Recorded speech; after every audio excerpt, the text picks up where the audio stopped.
So where does insulin resistance come from?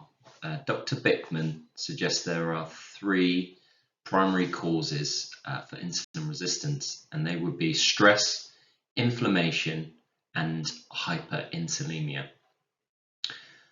He believes that hyperinsulinemia is the greatest contributor and the one that we can do the most about because it causes insulin resistance independent of anything else across all three biomedical models, from the petri dish to the rodent model and us humans.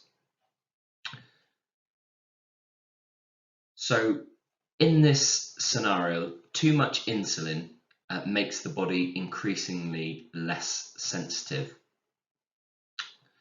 This is reflective of a biological principle that no matter what, any constant stimulus will eventually lead to resistance to that stimulus. So when we look at an eating pattern, shifting back to the body,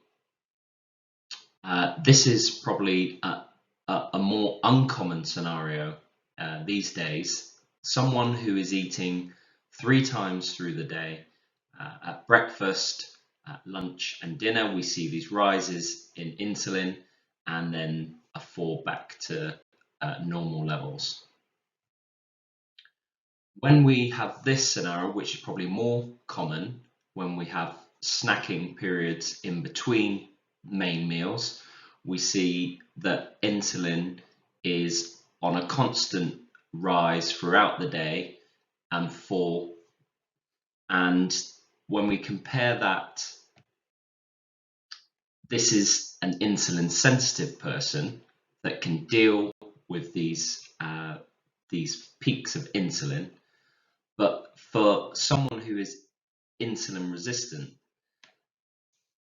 insulin is raised constantly throughout the day and never has the opportunity to come back to normal levels. So therefore, when we come back to this slide that we saw in our last short video, we can see that hyperinsulinemia, this high level of insulin, is both a consequence, but it can also be a cause.